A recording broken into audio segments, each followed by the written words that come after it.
नमस्कार, रफ्तार मीडिया में आपका स्वागत है। आपके साथ मैं रीना झा बालियान। खबरों का रुख करेंगे, लेकिन उससे पहले एक नजर डालते हैं इस वक्त की हेडलाइंस पर। विधानसभा में हुई नारी सम्मान, लोकतंत्र में अधिकार पर चर्चा। कांग्रेस का संकल्प प्रस्ताव हुआ अस्वीकार। सीएम बोले, महिला आरक्षण का सपना बीजेपी करेगी साकार। विशेष सत्र में विपक्षियों पर जमकर बरसे धामी। कौरवों से की विपक्षी सांसदों की तुलना। राहुल को बताया दुर्योधन तो अखिलेश को दुशासन।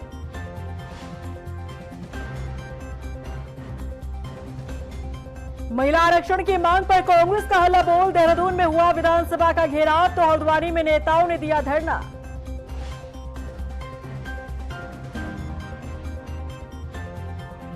बुक्सा समाज के आरोपों पर अरविंद पांडे ने दिया बयान। बोले, सरकार करवा ले जांच ताकि पार्टी पर भी ना आए कोई आंच।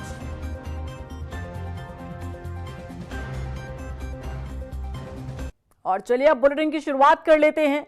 उत्तराखंड विधानसभा के विशेष सत्र को लेकर कयास लगाए जा रहे थे कि धामी सरकार विशेष सत्र में कोई बड़ा फैसला ले सकती है। धाकड़ धामी अपने कड़े फैसले से सबको चौंका सकती है। आखिर कितना खास रहा विधानसभा का विशेष सत्र, देखिए इस रिपोर्ट में। उत्तराखंड विधानसभा में विशेष सत्र का आयोजन हुआ। उत्तराखंड के मुख्यमंत्री पुष्कर सिंह धामी ने सदन को संबोधित करते हुए नारी शक्ति वंदन बिल संशोधन अधिनियम को लेकर देश की महिलाओं को विश्वास दिलाया कि महिलाओं को उनका अधिकार मिलकर रहेगा। विशेष सत्र में मुख्यमंत्री पुष्कर सिंह धामी ने दो टूक कहा कि आधी आबादी को उनका पूरा अधिकार देकर हम विकसित भारत के निर्माण में उनकी भागीदारी को सुनिश्चित करेंगे। सदन में धार्मिक संदर्भ पर राजनीतिक संदेश दिया गया। माहौल तब और गर्मा गया जब सीएम धामी ने इतिहास के पन्नों को पलटते हुए लोकसभा में संविधान संशोधन बिल को गिराए जाने पर विपक्ष के सांसदों को कौरवों की सेना बता डाला। उन्होंने कहा कि नेता प्रतिपक्ष राहुल गांधी ने दुर्योधन और सपा नेता अखिलेश यादव ने नारी सम्मान और विकास के खिलाफ कदम उठाकर दुशासन का किरदार निभाया है, लेकिन ये लोग शायद भूल गए कि कौरवों का अंत निश्चित था। वैसे ही नारी शक्ति के अधिकारों को रोकने वालों का राजनीतिक पतन निश्चित होगा। लोकसभा में संख्या बल के कारण जब बिल पारित नहीं हो पाया तो किस प्रकार से कांग्रेस पार्टी की युवा, उनके नेतृत्व में विपक्ष के लोग कैसे मेजे थपथपा रहे थे, किस प्रकार से तालियां बजा रहे थे, पूरे देश की मातृशक्ति ने उसको देखा। माननीय अध्यक्ष महोदय, मैंने अभी हाल ही के कार्यक्रम में मैं कहा था, जब मैं मातृशक्ति का एक बड़ा कार्यक्रम देहरादून में आयोजित हुआ था, उस अवसर पर मैंने ये बात कही थी, मैं उसको फिर से दोहराता हूँ। वास्तव में उस दृश्य को देखकर मुझे महाभारत की उस सभा की याद आ गई, जिसमें कौरवों ने जोर जोर से हंसते हुए द्रौपदी का अपमान किया था। और जिस प्रकार एक अबला नारी के अपमान पर दुर्योधन, दुशासन और अन्य कौरव खुश हो रहे थे, उसी प्रकार संसद में नारी शक्ति का अधिकार छीनकर कांग्रेस के युवराज राहुल गांधी जी, समाजवादी पार्टी के सम्राट अखिलेश यादव सहित तृणमूल का युवराज सीएम धामी ने कांग्रेस और अन्य विपक्षी दलों पर महिलाओं के अपमान का आरोप लगाया और कहा कि रावण का अंत भी माता सीता के अपमान की वजह से हुआ था। Congress, Samajwadi party, TMC, DMK के जैसे दलों के नेताओं ने जिस प्रकार से नारी शक्ति को अपमानित करने का काम किया, अध्यक्ष महोदय, लोकसभा में जिस प्रकार से सभी ये इंडी गठबंधन के सदस्य बोल रहे थे, उसे सुनकर मुझे पुनः उसी अहंकार का आभास हुआ जिस अहंकार से लंकापति रावण ग्रसित था। लेकिन हमारे कांग्रेस के साथी शायद ये भूल गए, तीनों लोगों को जीतने का दंभ भरने वाले अहंकारी रावण का पतन भी माता सीता के अपमान के कारण ही हुआ था। अपने संबोधन में सीएम धामी ने 3 तलाक का जिक्र किया। उन्होंने कहा कि मुस्लिम समाज की महिलाओं को प्रधानमंत्री नरेंद्र मोदी ने न्याय दिलाया है। उन्होंने केंद्र और राज्य सरकार द्वारा महिलाओं के लिए चलाई जा रही जन कल्याणकारी योजनाओं के बारे में भी बताया। उन्होंने कहा कि प्रधानमंत्री मुद्रा योजना, जल जीवन मिशन योजना, उज्ज्वला योजना, लखपति दीदी योजना ने महिलाओं के जीवन में बड़ा बदलाव किया है। महिलाएं आज आर्थिक तौर पर सशक्त हो रही हैं। उन्होंने कहा कि आज विश्व स्तर पर देश की बेटियों ने भारत का मान बढ़ाया है। आज प्रदेश की महिलाएं ड्रोन संचालन जैसी तकनीकों को भी सीख रही हैं। 11 सालों में 5 गुना जेंडर बजट बढ़ा है। महिलाओं के लिए 5 लाख करोड़ रुपए से ज्यादा का प्रावधान किया गया है। आज प्रधानमंत्री जी के नेतृत्व में पिछले 11 वर्षों में जेंडर बजट में 5 गुना से अधिक की वृद्धि हुई है। और इसी वर्ष का जो सामान्य बजट आया है उसमें 2026-27 के बजट में महिलाओं और बालिकाओं के कल्याण हेतु 5 लाख करोड़ रुपए से अधिक का प्रावधान किया गया है, जो पिछले वर्ष की तुलना में लगभग 12% अधिक है। 2015 में शुरू हुए बेटी बचाओ बेटी पढ़ाओ अभियान के पिछले 11 वर्षों में लिंगानुपात और बालिका शिक्षा में उल्लेखनीय परिवर्तन आए हैं। आज सुकन्या समृद्धि योजना के अंतर्गत बालिकाओं के भविष्य को सुरक्षित करने के लिए 8.2% की उच्च ब्याज दर के साथ टैक्स फ्री बचत की सुविधा उपलब्ध कराई गई है। सीएम धामी ने ये भी कहा कि यदि विपक्ष लोकसभा में नारी शक्ति वंदन बिल संशोधन अधिनियम को पास करवा देता तो प्रधानमंत्री इस उपलब्धि का श्रेय विपक्ष के साथ भी साझा करते, लेकिन कांग्रेस को ये भी रास नहीं आया। लेकिन केंद्र की मोदी सरकार महिलाओं के हित में लिए गए संकल्प को जरूर पूरा करेगी। हालांकि इस दौरान विपक्ष ने भी सरकार को जमकर घेरा। सदन की कार्यवाही शुरू होते ही नेता प्रतिपक्ष यशपाल आर्य ने सदन के पटल पर 33% महिला आरक्षण बिल को लागू करने की मांग को लेकर प्रस्ताव रखा, जिसे विधानसभा अध्यक्ष रितु खंडूड़ी ने खारिज कर दिया। कांग्रेस विधायकों ने आरोप लगाया कि सरकार ने सिर्फ राजनीतिक हित के लिए विशेष सत्र को बुलाया है। सरकार नारी शक्ति वंदन बिल को लेकर जनता को गुमराह कर रही है। सरकार चाहती तो 33% महिला आरक्षण लागू कर सकती थी। विशेष सत्र आहूत किया गया है। आखिर विशेष सत्र का क्या औचित्य है, प्रश्न है। और कांग्रेस का नजरिया स्पष्ट है, दृष्टिकोण कांग्रेस का स्टैंड स्पष्ट है कि 2023 में महिला आरक्षण विधेयक ने कानून का रूप लिया है और हम चाहते हैं कि 2023 में जो कानून बना है, जो विधेयक पारित हुआ है, उसी के आधार पर देश की आधी आबादी महिलाओं की है, उनको आरक्षण का लाभ तत्काल मिलना चाहिए। जो आगामी 2029 का लोकसभा का चुनाव और 2027 में विधानसभा का चुनाव हो, उसमें महिलाओं को 33% आरक्षण मिले, हमारा स्पष्ट नजरिया है और हम चाहते हैं कि हम उस बात को बल दे रहे हैं। विपक्ष का ये तर्क कुछ हद तक सही कहा जा सकता है, क्योंकि उत्तराखंड विधानसभा के विशेष सत्र को लेकर चर्चा यही थी कि धाकड़ धामी कुछ धमाका कर सकते हैं, लेकिन ऐसा हुआ नहीं। विशेष सत्र में चर्चा हुई तो सिर्फ सरकार की उपलब्धियों और विपक्ष के महिला विरोधी की। अब ये अपने आप में सवाल है कि ये विशेष सत्र आखिर कितना विशेष रहा। रफ्तार मीडिया के लिए देहरादून से ब्यूरो रिपोर्ट। राजधानी देहरादून पहुंचे कांग्रेस राष्ट्रीय प्रवक्ता आलोक शर्मा ने नारी शक्ति वंदन बिल पर उत्तराखंड सरकार के विशेष सत्र को लेकर सरकार को घेरा है। उन्होंने इसे सरकार की नौटंकी करार दिया। आलोक शर्मा ने कहा कि प्रदेश सरकार की 70 विधानसभा सीटों पर 33% महिला आरक्षण लागू करने की इच्छा शक्ति नहीं है, लेकिन बीजेपी सरकार महिला सशक्तिकरण की बात कर रही है। आलोक शर्मा ने मुख्यमंत्री धामी पर निशाना साधते हुए कहा कि ये सत्र केवल दिल्ली के आकाओं को खुश करने के लिए बुलाया गया है। उन्होंने कहा कि आज बीजेपी सरकार संसद को राजनीति के लिए इस्तेमाल कर रही है। देखिए, विधानसभा सत्र औचित्यहीन है। ये केवल धामी सरकार की नौटंकी है कि अपने आकाओं को खुश कैसे किया जाए। जिस विधानसभा की पावर नहीं है कि वो महिला रिजर्वेशन को लागू करवा सके, दुर्भाग्य है कि सैकड़ों करोड़ रुपया खर्च करके मोदी जी ने केंद्र में संसद के पटल को राजनीति के लिए उपयोग किया और वही नक्शे कदम पर चलते हुए धामी जी कर रहे हैं। विधानसभा की पावर नहीं है।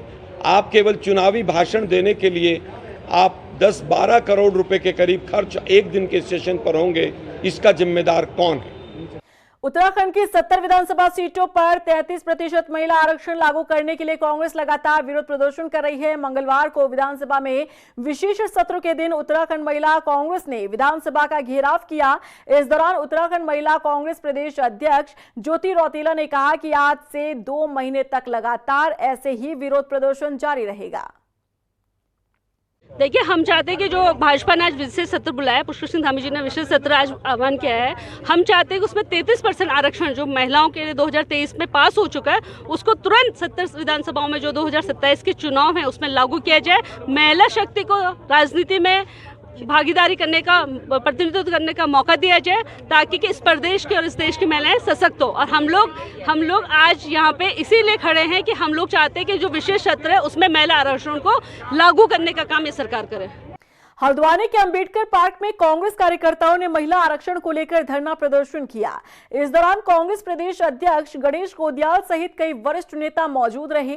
सरकार पर आरोप लगाते हुए गोदियाल ने कहा कि महिला सशक्तिकरण के नाम पर बीजेपी केवल दिखावा कर रही है, जबकि हमारी मांग है कि उत्तराखंड विधानसभा की सभी 70 सीटों में 33% महिला आरक्षण लागू किया जाए। सरकार इस बात को राजी हो कि 2027 में हमारे प्रदेश में और अन्य प्रदेशों में होने वाला विधानसभा का चुनाव वर्तमान परिसीमन के आधार पर और संबंधित उन विधानसभाओं के वर्तमान संख्या के आधार पर 33% महिलाओं के लिए वो सीटें आरक्षित करने के साथ होगा। हम यही मांग कर रहे हैं और मेरा ये मानना है कि सरकार को ये मांग माननी चाहिए। हम कहना चाहते हैं जो 2023 में महिला आरक्षण जिसे पहले कांग्रेस ने पास किया था और 28 में भारतीय जनता पार्टी की सरकार ने पास किया और पास करने के बाद कह दिया कि 10 साल बाद लागू करेंगे। तो हम कहना चाहते हैं महिलाओं को आरक्षण देने के मामले में अगर भारतीय जनता पार्टी गंभीर है तो उस आरक्षण को तत्काल लागू किया जाए। उसमें कोई व्यवधान थोड़ी है, वो तो पास है, खाली राष्ट्रपति के यहाँ से जाके उसको कानून बनना है और लागू होना है। हल्द्वानी शहर में इन दिनों पेयजल और सीवरेज लाइन बिछाने का काम चल रहा है। ऐसे में गलियों से लेकर मुख्य मार्गों तक जगह जगह गड्ढे होने से लोगों को परेशानी का सामना करना पड़ रहा है। मामले में शहरी विकास मंत्री राम सिंह खेड़ा का कहना है कि बरसात से पहले सभी सड़कों को दुरुस्त करने के निर्देश अधिकारियों को दिए गए। साथ ही अधिकारियों को चेतावनी भी दी गई कि लापरवाही बरतने वाले के खिलाफ सख्त कार्रवाई की जाएगी। सभी अधिकारियों को बुला करके स्पष्ट उनको कहा है कि बरसात से पहले ये रोडें जो आपने खोदी है उसको ठीक करें और बरसात के बाद ये फिर गड्ढे होंगे, गड्ढों में यहाँ पर पानी भरेगा, क्योंकि अगर डामर के ऊपर पानी भरे तो गाड़ियाँ निकाल सकता है व्यक्ति, लेकिन अगर कीचड़ के ऊपर पानी भरेगा तो गाड़ियाँ फंस जाती हैं। तो इसलिए मैंने एक्सीडेंट होने का खतरा बन सकता है। इसलिए मैंने अधिकारियों को स्पष्ट रूप में कहा है कि कार्यदायी सत्ता जो भी है और सभी अधिकारियों को मैंने बुला करके कहा है कि इन जहाँ पर भी आपने रोडें खोदी है उसका आप निराकरण करें, उसका समाधान करें। बरसात से पहले समाधान होना चाहिए और समाधान नहीं होगा तो फिर कोई न कोई कदम हमें उठाना पड़ेगा। प्रदेश भर में आंगनवाड़ी और आशा कार्यकर्ता अपनी मांगों को लेकर लगातार प्रदर्शन कर रही हैं। इसी को लेकर बीजेपी विधायक विनोद कंडारी ने कहा कि आंगनवाड़ी और आशा कार्यकर्ताओं की मांगों को लेकर सरकार गंभीर है। अपनी मांगों को लेकर कार्यकर्ता मुख्यमंत्री से भी मिली थी और सरकार जल्द ही उनकी मांगों पर विचार कर उचित निर्णय लेगी। देखिए, पूरे प्रदेश में आंगनवाड़ी और आशा कार्यकर्ता बहनों की मांगे हैं। तो कुछ दिन पहले मेरी विधानसभा की आंगनवाड़ी कार्यकर्ती और आशा कार्यकर्ती बहनें दोनों मुझे मिली थी और आज मैं जैसे कि रात सुबह देहरादून पहुंचा तो मैंने माननीय मुख्यमंत्री से मुलाकात की और माननीय स्वास्थ्य मंत्री से मुलाकात की और अपने जो है बाल विकास मंत्री से भी मैंने बात की। तो निश्चित तौर पर जो उनकी मांगे हैं सरकार उस पर विचार करेगी और माननीय मुख्यमंत्री से मैंने वार्ता की है और उन्होंने उसका सकारात्मक जवाब भी दिया। निश्चित तौर पर हमारी सरकार जो है आंगनबाड़ी आशा कार्यकर्ताओं के लिए उनके जो मांगे हैं उन पर हमारी सरकार पूरा करने का प्रयास करेगी। हाल ही में विधायक महेंद्र दिलीप रावत ने केंद्र को पत्र लिखकर लैंसडाउन का नाम न बदलने की मांग की थी। इसी को लेकर विधायक का बयान सामने आया है। उनका कहना है कि लैंसडाउन एक ऐतिहासिक नगर है जिसकी अंतर्राष्ट्रीय पहचान पर्यटन के नक्शे पर बनी हुई है। ऐसे में इसका नाम बदलना उचित नहीं होगा और अगर इस तरह के प्रयास किए जाते हैं तो इससे क्षेत्र की स्थापित छवि को नुकसान पहुंच सकता है। देखिए, नाम बदलने के हर जगह की अलग अलग परिस्थितियां हैं और जहाँ तक लैंसडाउन की बात है तो लैंसडाउन एक ऐतिहासिक नगर हो गया है और पर्यटन के क्षेत्र में एक बढ़ता हुआ नाम है और क्योंकि एक इसमें अंतर्राष्ट्रीय छवि आती है तो इसलिए सभी लोगों का वहाँ पर लोगों की धारणा है कि इस नाम को न बदला जाए और हम भी उसमें सहमत हैं कि किसी भी प्रकार से लैंसडाउन का नाम न बदला जाए और अगर ये बदला जाएगा तो बहुत बड़ा एक क्षति जो है पर्यटन क्षेत्र को होगा। गदरपुर से बीजेपी विधायक अरविंद पांडे ने बुक्सा समाज के लगाए आरोपों पर प्रतिक्रिया दी है। उन्होंने तंज भरे अंदाज में कहा कि उनका परिवार और वो अपराधी हैं, तो सरकार को चाहिए कि वो उन पर और उनके परिवार पर लगाए आरोपों की जांच करवा ले। बता दें कि बीते दिन बुक्सा समाज के लोगों ने बीजेपी विधायक अरविंद पांडे के बेटे के खिलाफ प्रदर्शन कर आरोप लगाया कि वो उनकी जमीनों को हड़पने की कोशिश कर रहे हैं। अब इस पूरे मामले में बीजेपी विधायक अरविंद पांडे का रिएक्शन सामने आया है। देखो भाई, अभी तो मैं अपराधी हूँ, मेरा परिवार अपराधी है, 420 वाला परिवार है मेरा, और जब तक वो अपराध है तब तक मैं अपराधी हूँ। बस मैंने इतनी मांग की है अपने इस देश के यशस्वी, तपस्वी और ईमानदार मुख्यमंत्री से। इसलिए मैंने एक ही मांग की है कि जो जो हमने अपराध किए हैं, मेरे परिवार ने किए हैं, उन सब की वैज्ञानिक पद्धति से जांच हो जाए। बस इतनी मेरी मांग और कुछ नहीं। और दोनों पक्षों की जांच होनी चाहिए। भाई आरोप तो कोई किसी पे लगा सकता है, ऐसी मेरे पे और मेरे परिवार पे आरोप लगा होगा तो सही भी हो सकता है, गलत भी हो सकता है। इसीलिए दोनों पक्ष, एक तो अपराधी हम लोग हो गए जिन पे आरोप लगा है, और जिन्होंने आरोप लगाया है हो सकता है वो सही हो। देहरादून के रोमियो लेन बार से एक ऐसा मामला सामने आया है जिसने पूरे उत्तराखंड पुलिस को ही कटघरे में खड़ा कर दिया है। रिपोर्ट्स के मुताबिक देर रात तक चल रहे बार को बंद करवाने के लिए जब पुलिसकर्मी पहुंचे तो बार के बचाव में आईजी आ गए। अब इस मामले में पुलिस मुख्यालय ने सख्ती दिखाते हुए आईजी और एसएसपी से रिपोर्ट तलब की है। देखिए रिपोर्ट। सवालों के घेरे में उत्तराखंड पुलिस। रोमियो बार विवाद में पुलिस वर्सेस पुलिस मुख्यालय ने दिखाई सख्ती, रिपोर्ट सौंपेंगे आईजी और एसएसपी।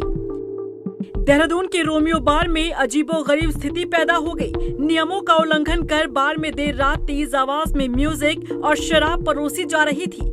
जानकारी मिलते ही पुलिस मौके पर पहुंची। फिर इसके बाद जो हुआ उसने उत्तराखंड पुलिस को सवालों के घेरे में ला दिया। रिपोर्ट्स के मुताबिक देर रात तक चल रहे बार को बंद करवाने के लिए जब पुलिसकर्मी पहुंचे तब वहां पहले से ही आईजी गढ़वाल की मौजूदगी थी।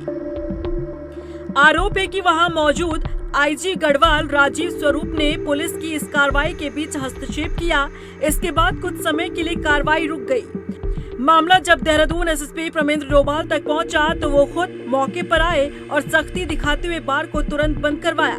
लेकिन आईजी गढ़वाल राजीव स्वरूप तर्क दे रहे हैं कि वो अपने परिवार के साथ वहां खाना खाने आए थे और जब बाहर निकले तब वहां अलग अलग थानों के अध्यक्ष अपनी पुलिस टीम के साथ मौजूद थे।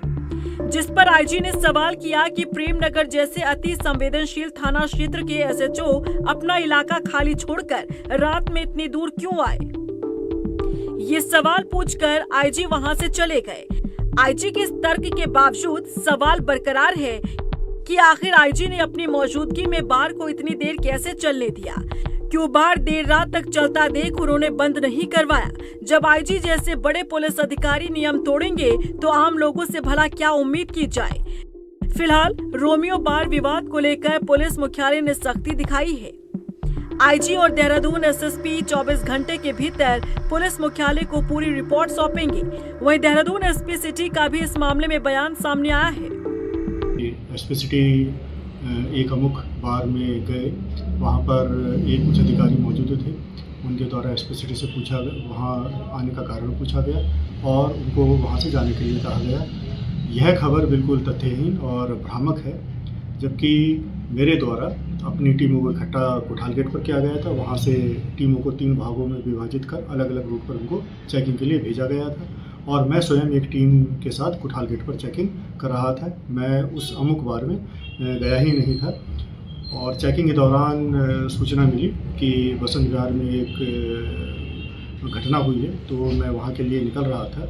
तब नीचे डाइवर्जन से जब मैं नीचे आया तब मुझे पता चला कि एक बार है, तो वहाँ पर कुछ पुलिस हमारी पहले से ही मौजूद थी, तो उनके द्वारा उस बार को बंद करवा दिया गया था। और मेरी इस संबंध में उच्च अधिकारी से कोई बात नहीं हुई, ना ही कोई आमना सामना हुआ और ना ही मैं उच्च अधिकारी के सामने बार में गया था। बाद में और जानकारी करने पर पता चला कि वो बार तकरीबन 12-20 या 12-12:30 के आसपास बंद हो गया था और संबंधित उच्च अधिकारी जो है अपनी पत्नी के साथ वहाँ डिनर करने के लिए आए हुए थे। जब वो नीचे उतरे उनके द्वारा जो पुलिस के कर्मचारी थे उनसे जानकारी की गई कि आप लोग विभिन्न थाना क्षेत्रों से यहाँ किस उद्देश्य हैं, तो उनके द्वारा बताया गया कि वो जो रूटीन की चेकिंग हमारे द्वारा सैटरडे और संडे नाइट को होती है ऑपरेशन नाइट स्ट्राइक के संबंध में, उसी की वो रूटीन चेकिंग के लिए विभिन्न टीमें बनाकर राजपुर के क्षेत्रों में थे, उनके द्वारा चेकिंग की जा रही थी। ये तथ्यों से उच्च अधिकारी को अवगत कराया गया और वो वहाँ से रवाना हो गए। बता दें कि देहरादून में ब्रिगेडियर जोशी हत्याकांड के बाद देहरादून पुलिस लगातार ऑपरेशन प्रहार चला रही है, जिसके तहत नाइट क्लब और बार पर सख्ती दिखाई जा रही है। लेकिन इसी बीच रोमियो बार से सामने आए मामले ने उत्तराखंड पुलिस को ही कटघरे में खड़ा कर दिया है। वैसे इस विवाद को हल करने का सबसे आसान तरीका है रोमियो लेन बार की सीसीटीवी फुटेज सार्वजनिक की जाए, ताकि कौन झूठ बोल रहा है और कौन सच, ये सबके सामने आ जाए। रफ्तार मीडिया के लिए देहरादून से ब्यूरो रिपोर्ट। गदरपुर विधानसभा क्षेत्र के विजयनगर ग्राम सभा में करीब 5 लाख रुपए की लागत से बनी सड़क का उद्घाटन किया गया। ग्राम प्रधान मीना विश्वास और वार्ड सदस्य की मौजूदगी में करीब 5 लाख की लागत से बनी सड़क का उद्घाटन किया गया। इस मौके पर ग्राम प्रधान मीना विश्वास ने कहा कि बरसात से पहले गांव में नाली, सड़क और जल निकासी से जुड़े सभी अधूरे कार्य भी पूरे कर लिए जाएंगे। जो ये रोड बहुत ज्यादा विवादित थी, तो सबके सहयोग से ये बन रहा है, तो मुझे बहुत खुशी हो रहे है। और क्या कहते हैं, ये बहुत ज्यादा जरूरत भी थी, क्योंकि कई परिवार यहाँ पे हैं जिनके पास रोडे नहीं थे, कीचड़ में जाना आना, मतलब इतने जर्जर हालत में ये जी रहे थे। तो ये रोड बन रहे हैं तो पूरे गांव का तो एक शोभा बढ़ गया है। ऊपर से कई परिवारों के लिए बहुत ज्यादा ही लाभदायक हुआ है कि आने जाने की जो असुविधा थी तो वो सुविधा में बदल गई। हल्द्वानी में पहली बार वरिष्ठ नागरिकों के लिए 2 दिवसीय वरिष्ठ नागरिक सम्मान और खेल समारोह का आयोजन किया जा रहा है। वरिष्ठ नागरिक कल्याण परिषद इस समारोह का आयोजन कर रहा है। 29 और 30 अप्रैल को 2 दिवसीय कार्यक्रम होगा, जिसमें मुख्यमंत्री पुष्कर सिंह धामी भी शामिल होंगे। देखिए, माननीय मुख्यमंत्री जी की जो परिकल्पना है वरिष्ठ नागरिकों को लेकर, और उनका जो उनकी सोच है, उनका जो विजन है, उसको दृष्टिगत करते हुए हमने ये बहुत एक भव्य कार्यक्रम वरिष्ठ नागरिकों के सम्मान का, पूरे प्रदेश भर के वरिष्ठ नागरिक जिन्होंने अपने क्षेत्र में बहुत ही उत्कृष्ट कार्य किए हैं, उनको चयनित करके यहाँ पर माननीय मुख्यमंत्री जी के हाथों सम्मानित किया जाएगा। और ये मुख्यमंत्री जी की सोच है कि उनका कहना है कि हम अपने वरिष्ठ लोगों को स्वास्थ्य, उनका सम्मान और उनकी सुरक्षा, इन 3 चीज़ों को दृष्टिगत करते हुए हम लोग, जैसे हम 4 दायित्वधारी हैं प्रदेश में वरिष्ठ नागरिकों के, उनको हमें जिम्मेदारी दी गई है। तो ये कार्यक्रम आज उत्तराखंड में पहली बार वरिष्ठ नागरिकों के सम्मान का एक समारोह हो रहा है। हरिद्वार के बहादुराबाद ब्लॉक के रावली, महदूद और ब्रह्मपुरी मुख्य बाजार में प्रशासन ने अवैध अतिक्रमण हटाया, जहां कुछ स्थानीय लोगों ने कार्रवाई पर सवाल उठाते हुए इसे एक तरफा बताया और आरोप लगाया कि प्रशासन ने सभी के खिलाफ समान रूप से कार्रवाई नहीं की है। वहीं नायब तहसीलदार प्रताप सिंह ने बताया कि ग्राम पंचायत की शिकायत पर संयुक्त टीम ने अतिक्रमण को हटाया। उन्होंने कहा कि सड़क पर ठेला लगाना भी अतिक्रमण की श्रेणी में आता है। ग्राम प्रधान ने जो है एक एप्लीकेशन दे रखी थी, जिसमें संयुक्त रूप से जो है टीम बननी थी। इसमें ब्लॉक से भी जो है आए हुए थे लोग, और ये नाले के तमाम जो है इन्होंने लोगों ने अतिक्रमण करके नाले से आगे तक जो है किसी ने चद्दर लगा के, किसी ने स्लिप डाल के अतिक्रमण किया हुआ था, आज हटाया। अल्मोड़ा में युवा कांग्रेस ने निजी नर्सिंग संस्थानों में भ्रष्टाचार और अव्यवस्था के खिलाफ जोरदार प्रदर्शन किया। कार्यकर्ताओं ने मां Ambe institute of nursing and paramedical sciences पर छात्रों के शोषण और अमानवीय व्यवहार के आरोप लगाए। वहीं पत्रकार से बदसलूकी के मामले को लेकर भी प्रदर्शनकारियों ने संस्थान प्रबंधन पर गंभीर सवाल उठाए हैं और कॉलेज प्रबंधक को राजनीतिक संरक्षण मिलने की बात कही है। देखिए, पुतला दहन का मेन कारण तो जैसे कि बीजेपी के जो बर्ताव है, बहुत दिन पर दिन इनका महिलाओं के प्रति अभद्रता के लिए है। आज जिस तरह से अल्मोड़ा में हमारे पहाड़ों में महिलाओं के साथ अन्याय हो रहा है, हमारी लड़कियां देश ही नहीं हमारे पहाड़ों में भी सुरक्षित नहीं है। जैसे नर्सिंग कॉलेज का मामला भी सभी लोगों ने देखा ही है। और वहाँ पर पत्रकारों के साथ जो अभद्रता हुई उसके लिए सभी लोग हम इकट्ठे हैं और बहुत जल्द हम चेतावनी देते हैं, अगर ऐसा ही रहा तो हम युवा कांग्रेस सब मिलकर इस पर बहुत बड़ा एक प्रदर्शन करेंगे और घेराव भी करेंगे कॉलेज का। हम नहीं चाहते कि हमारी लड़कियों के साथ, हमारी बेटियों के साथ इस तरह का बर्ताव हम पहाड़ की महिलाएं बिल्कुल भी बर्दाश्त नहीं करेंगे। मसूरी के कमेटी क्षेत्र में टिहरी विकास प्राधिकरण के 2 मकान सील करने पर ग्रामीण भड़क उठे हैं। कार्रवाई के दौरान पुलिस और स्थानीयों में नोकझोंक हुई। हाउस ओनर प्रवेश राणा का कहना है कि मामला कोर्ट में होने के बावजूद उनके घर को सील किया गया। उन्होंने कहा कि इस पूरे मामले को लेकर वो डीएम से बात करेंगे और संबंधित अधिकारियों के खिलाफ सख्त कार्रवाई करने की मांग भी की जाएगी। जब हमारे घर बन रहे थे तो उस समय जब उसकी नींव गाड़ी जा रही थी तो उस समय आपके अधिकारी कहाँ थे? उस समय पटवारी कहाँ था? उस समय ये एसडीएम मैडम आप कहाँ थे? उस समय आपका प्राधिकरण कहाँ था? आज मैं खुद एक इंजीनियर हूँ और जो मकान आपने यहाँ सील किए वो मैं आपसे पूछता हूँ कि वो 1-2 दिन में तो नहीं बने होंगे। 1-2 दिन में तो कुछ भी नहीं होता। मैं अगर स्ट्रक्चर की बात करूँ तो 21 दिन में एक स्ट्रक्चर की शटरिंग खुलती है और लगभग आपने जो 2-3 मंजिला मकान आज सील किया है उसको बनने में कम से कम 2-3 साल लगे होंगे हमारे, और आज आपने 1 दिन में आकर उसे सील कर दिया। उस समय कहाँ थी आपकी सरकार? क्योंकि उस समय आपके पास पैसा जा रहा था, उस समय आपका सब जा रहा था, उस समय आपकी आंखें खुली क्यों थी? कहीं ना कहीं मैं सोचता हूं कि जो ये टारगेट लोगों को किया जा रहा है, जो मसूरी में मैंने मुद्दा उठाया कि कैसे इन लोगों ने यहाँ पर हजारों पेड़ एमपीजी कॉलेज की भूमि पर काट दिए और जमीन बेचने की इनकी पूरी प्लानिंग चली, ये इसी का बदला मुझसे लिया जा रहा है। रुड़की के झबरेड़ा क्षेत्र के लाठरदेवा गांव में दुकान के बाहर ठेली लगाने को लेकर 2 पक्षों में विवाद हो गया। कहासुनी के बाद मामला मारपीट और फायरिंग तक पहुंच गया। आरोप है कि मुशीर नाम के युवक ने आकिब पर गोली चला दी, जिससे वो गंभीर रूप से घायल हो गया। परिजन घायल आकिब को रुड़की के सरकारी अस्पताल लेकर पहुंचे, जहां प्राथमिक उपचार के बाद उसे हाई सेंटर रेफर कर दिया गया। और वहाँ आके इसकी ये छोटा भाई बैठा था, ताया का लड़का हमारे आकिब, इसके साथ उसने मारपीट शुरू कर दी बिना मतलब के ही, किसी ठेली को लेकर कि मैं यहाँ ठेली लगवाऊंगा गेट के सामने बिल्कुल। इसने कहा होगा भाई गेट पर ना लगाओ, तो इसके साथ मारपीट शुरू कर दी। ये सब पीटता वहाँ पकड़ को। फिर कुछ देर बाद मैं चला गया वहाँ पे, फिर मेरे साथ भी लड़ाई हुई है। देखो मेरा ये कैसे गोली चलाई 315 के। किसने चलाई? वो मुसीर ने। कोई घायल हुआ है? हाँ जी, मोहम्मद आकिब सन ऑफ जुबैर आलम मेरे ताया का लड़का। रुड़की के गंगनहर कोतवाली क्षेत्र में एक महिला ने अपने पति पर मारपीट करने का आरोप लगाते हुए शिकायती पत्र सौंपा है। पीड़िता ने अपनी सास पर भी गंभीर आरोप लगाते हुए पुलिस से सुरक्षा की गुहार लगाई है। महिला का कहना है कि उसका पति घुमाने के बहाने उसे घर से लेकर गया था, जहां पर पहले उसके पति के साथी मौजूद थे और महिला के साथ उसके पति ने अपने साथियों के साथ मिलकर मारपीट की और जान से मारने की धमकी भी दी गई। मेरी सास पीछे पड़ी हुई है मेरे हस्बैंड की दूसरी शादी कराने के लिए। बच्चे कितने आपके? एक बेटी है मेरी 5.5 साल की, वो उसके बारे में भी नहीं सोच रहा है। कितने साल पहले शादी हुई आपकी? मेरी शादी को 6.5 साल हो गए हैं। मैं अपनी फैमिली से दूर हूँ, यहाँ पे सबसे दूर हूँ मैं। वो मुझे बाहर भी नहीं जाने देते थे। घर से पानी में अगर लड़ाई झगड़े होते थे तब भी वो मुझे कुछ खाने पीने के लिए कुछ नहीं देते थे। ठीक है, मैंने बहुत स्ट्रगल किया है और ये मेरे साथ पहली बार नहीं हुआ, इससे पहले भी हुआ है और उसकी भी वीडियोज हैं मेरे पास कि आज तक पुलिस कुछ कर ही नहीं पाई है उन सब चीजों में। आपके पास कुछ वीडियो पहले की भी है जो? जी है, मेरे पास वीडियोस हैं और मैं फुटेज भी देखकर आई हूँ।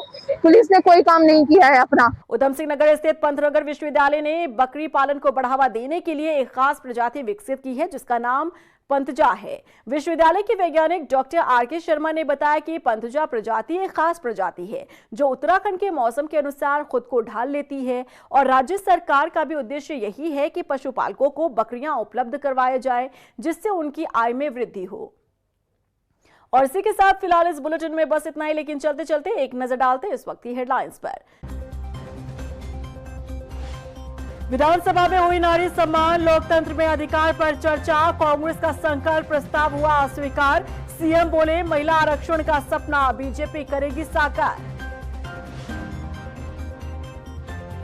विशेष सत्र में विपक्षियों पर जमकर बरसे धामी, कौरवों से की विपक्षी सांसदों की तुलना, राहुल को बताया दुर्योधन तो अखिलेश को दुशासन।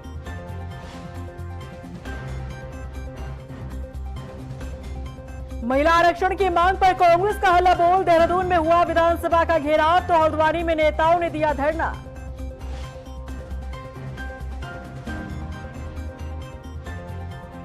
बुक्सा समाज के आरोपों पर अरविंद पांडे ने दिया बयान, बोले सरकार करवा ले जांच ताकि पार्टी पर भी ना आए कोई आंच।